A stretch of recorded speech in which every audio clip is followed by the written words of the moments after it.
Welcome back to another review by Mega Train Lover. Today we are having a look at a locomotive which I have been wanting for a very long time. This one is actually my birthday present. My birthday was just over a week ago, but I've only just come round to reviewing it. But as you can see, it's a Hornby locomotive. No prizes for guessing that, and you can probably tell from the picture that this is a BR Standard Class 7, better known as a Britannia. If we turn to the side, you can see its product code is R3295. It's a BR late, so it's got the late crest on the tender. 462, which is a Pacific wheel arrangement. So you've got the 4 bogie wheels at the front, the 6 driving wheels in the middle, and the 2 trailing wheels beneath the cab. And you see it's a Britannia class locomotive number 70044, and it's called Earl Haig. So a bit of history about the Britannia class. You do get tons on the back, as you can see. You get a picture of basically the model plan, as you can see.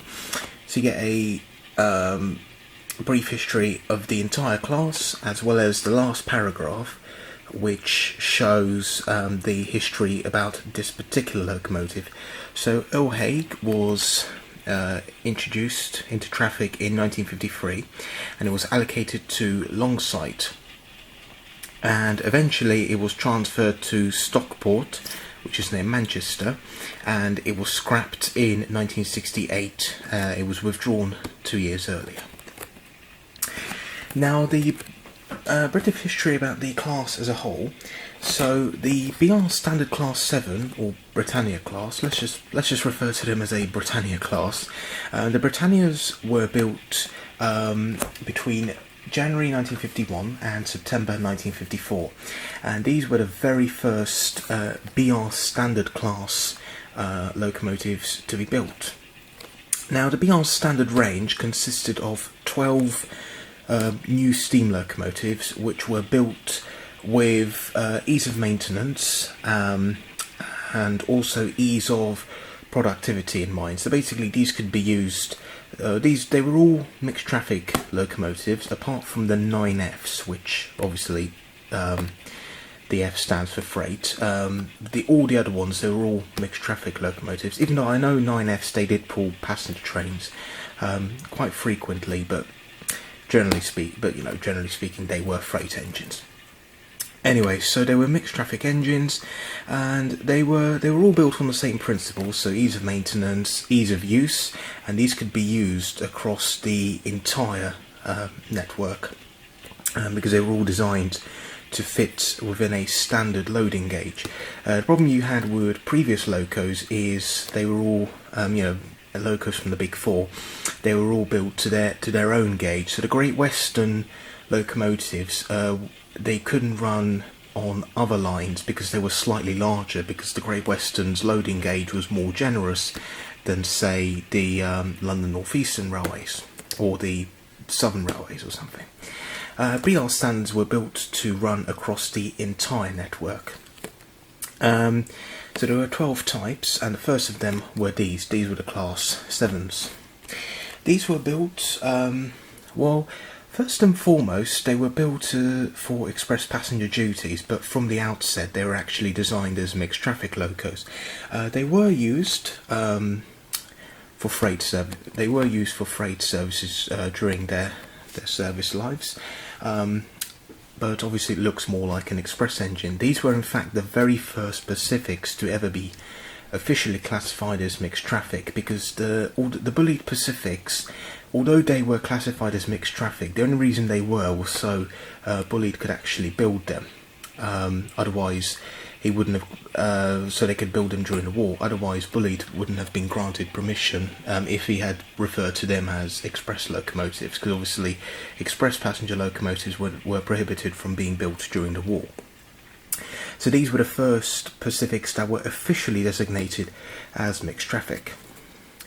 And there were, as mentioned, there were 55 built, and all 55 were built at Crew Works. and they were all withdrawn between 1962 and 1968. In fact, one example had the honour of hauling the 15 Guinea Special, which was the very last steam-hauled service on BR in August 1968. Two examples have preserved. One of them is the prototype, number 70,000 Britannia, which at the time of making this review is operational and mainline certified. And can be seen quite regularly on the rail tours across the national rail network. And the other preserved example, which is so 70,000 Britannia is privately owned. The other preserved example is actually part of the national collection. That particular one is number 70013 Oliver Cromwell. Oliver Cromwell was actually the engine, as mentioned, was actually the aforementioned engine which hauled the 15 Guinea Special. Well, one of the engines allocated to it anyway. And it was, for many years, it was a static exhibit, but then it returned to steam in 2008 and it ran for 10 years, both on the main line and on the Heritage Railway circuit, until her boiler ticket expired in December last year. So yeah, so it's a shame that, only two have survived, but at least all is not lost. Anyway, what we're going to do is we're going to put the box to one side, and the locomotive itself is right here. If you're wondering, the tender is just here. Now I have disconnected them because this is a massive locomotive, so holding it is a bit of a nightmare together for reviewing purposes. So I'm just going to put the tender to one side. We'll have a look at this just in a moment. Until then, we're going to look at the Britannia. Oh, sorry, the locomotive. Anyway, as you can see, wow.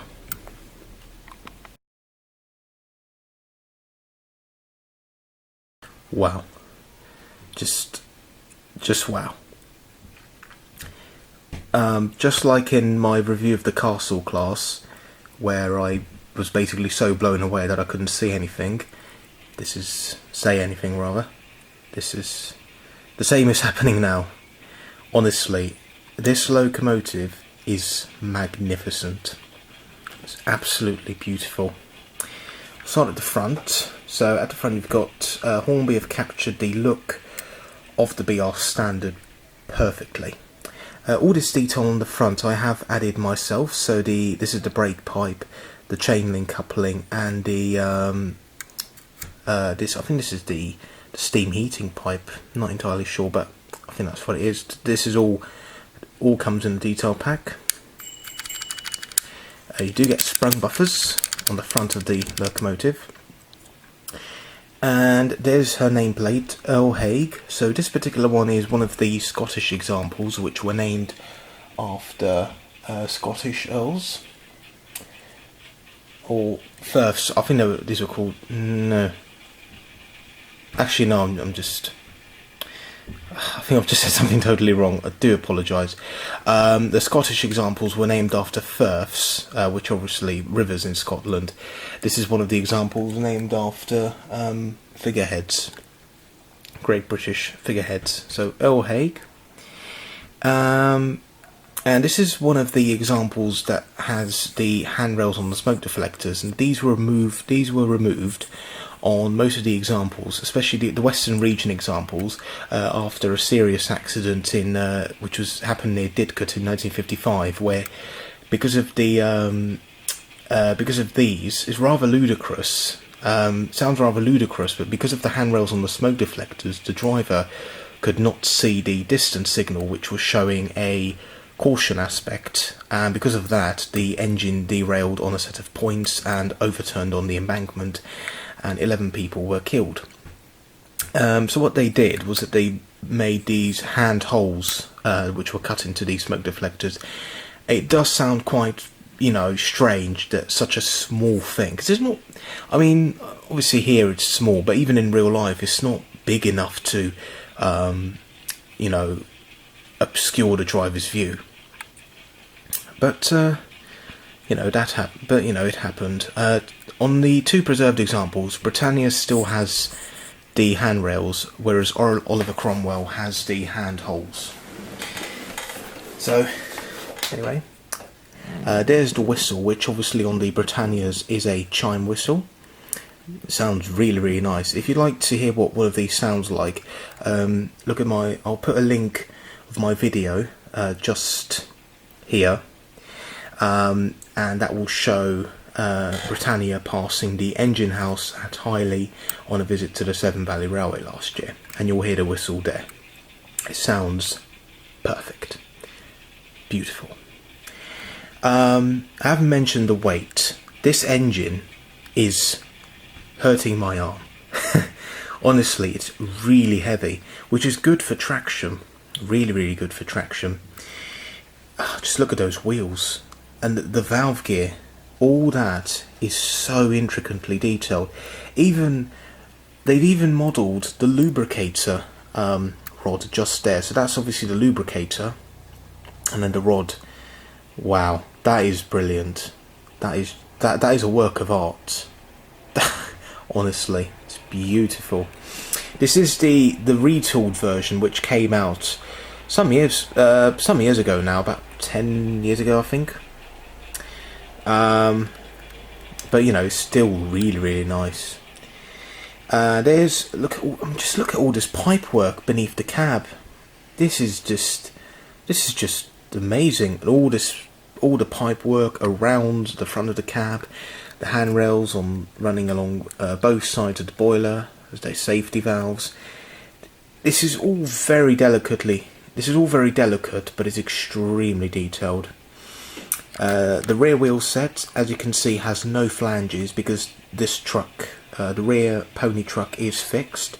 You do get a flanged wheel set in the detail pack, but that's only if you plan to display this, or if you have very generous curves. So for train set curves, these are unsuitable. The engine would just keep derailing. There's her number, 70044, and number 7 denotes her power classification. Now, we've come to the cab, and are you ready for this? Gosh. Ta-da! That is one hell of a cab. Honestly, I mean, there's not an awful lot of, detail, but then the BR standard cabs weren't very cluttered. So basically, what is meant to be there is represented perfectly. So you can clearly see the firebox door, the regulator handle, which is that red bar just sticking out in front of the driver. This is the blower valve, and just behind the regulator you can see the large and small ejectors. Yeah, honestly, that is just brilliant. And the dials, they don't seem to have any numerals on them, but yeah, that's acceptable because the cab itself more than makes up for that. What also is really nice detail is at the top, these roof vents, they do open and close, so both of them. So you can close it fully like so, or like me, I prefer to leave them open because it does get rather hot in there for the crew. Plus these would have been open anyway on most of the time. If we turn to the other side, you can see the regulator rod, which connects here. So this is where the regulator valve is located. And this is what I mean when talking about the BR standards and ease of maintenance. So as you can see, on other locomotives, the regulator rod would have been situated within the boiler, so it would have been harder to maintain because you'd have to open up the boiler cladding. On here, it was exposed, so if this snapped, so if the regulator rod broke or something similar, you could just easily fix it. And what else is there? You get the speedometer cable, which obviously rotates with the crank pin, and it shows in the cab for the driver. This long thing here, this is the reversing bar, and all of that, very intricately detailed. All the valve gear, the cylinders are massive. And you might be surprised to hear that for its size, it only has 2 cylinders. This compares to other Pacifics which had 3 or 4 cylinders, like for example the LNER Pacifics and the Bullied Pacifics. They all had 4 cylinders, but these got away with just 2. Sorry. That was also because of ease of maintenance. But yeah, honestly, I mean, we've only just come to the loco, but it's already, I mean, just looking at the front of the loco blows me away. This is perfection. It's an absolutely beautiful model. Now, being a tender engine, it's not complete without looking at the tender. So what we're going to do, we're going to put the engine to one side, and here's the tender, and the detail doesn't actually stop on the engine, because the tender, although much smaller, is just as well detailed. This links up with the locomotive by means of a screw. Now, as you can see, the tender does not have a foot plate because it's actually on the engine. So if you put these together, this is basically what it would look like in real life.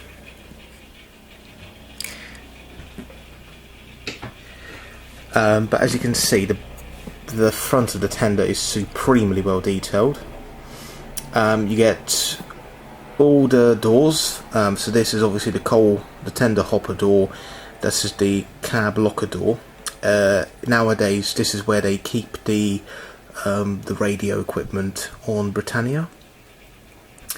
And you also get, and it's very legible as well, so there is the water, that's the water scoop, and the left one is the handbrake. And there's the quite strange, on the box, didn't it say, yeah, BR late, yeah, so it says BR late, and it's got the early emblem. It's a bit strange. Nevertheless, it doesn't detract from the quality of the loco. I'm not being picky. I'm not going to say, but I'm not being picky. I'm not saying, oh, it's got the early emblem and it was advertised as having the late crest. No, this is the worst model ever. I'm just pointing it out. It doesn't detract from the overall quality. In fact, that is supremely well printed. I love the rivets on the tender. That is really, really accurate. There's the coal. That coal is removable, and as you can see, you can fill this up with real coal if you wish, or your own coal. The tender buffers are sprung as well, and you get an M pocket at the rear. You get the ladder to obviously access the water filler cap, which is just here. All of this is very nicely detailed. And this is another example of ease of maintenance. They actually built a ladder on the back of this, which is really, really nice. The water scoop is actually here. That's very nicely detailed as well. So yeah, all in all, this engine is just fantastic. Honestly, I love it.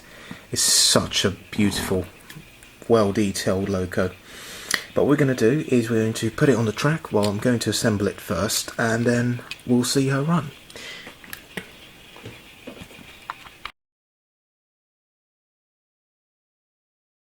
So here we have the BR Standard Class 7 or Britannia Class locomotive number 70044 on the track, and wow, as you can see, she just looks amazing. So we're going to select a number and watch her go. Oh. Come on. There we go.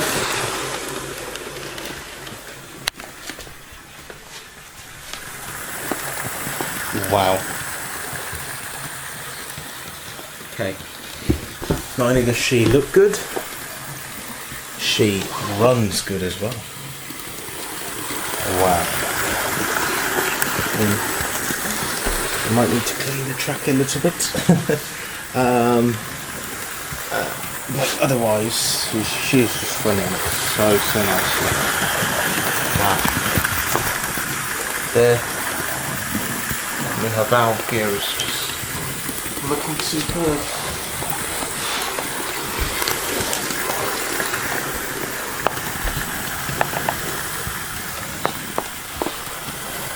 There's a few shots of her crossing.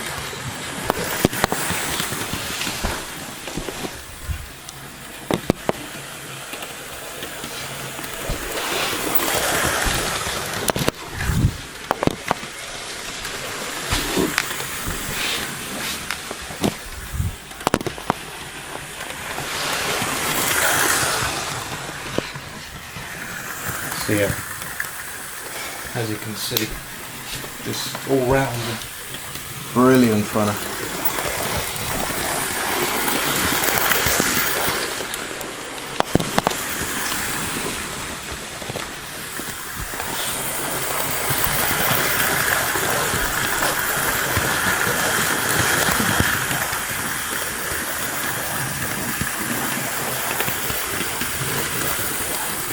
Yeah. And it's not too easy to get hold of these, so this is really nice.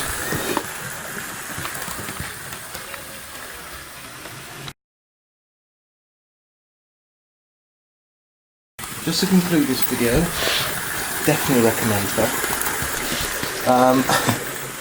But honestly, these engines are pretty rare to get hold of. Or even if they're available, they tend to be very expensive. Cheapest you could probably get these is maybe 120 or so. Hornby, well, second hand rather. I mean, if you can get a good deal, then go for it. But to be honest, I think even at the RRP these days is around 170, 180 pounds. It's still worth it, because honestly this engine and the Hornby Britannias in general, just beautiful models. Anyway, thanks very much for watching. We'll see you in the next video. Goodbye.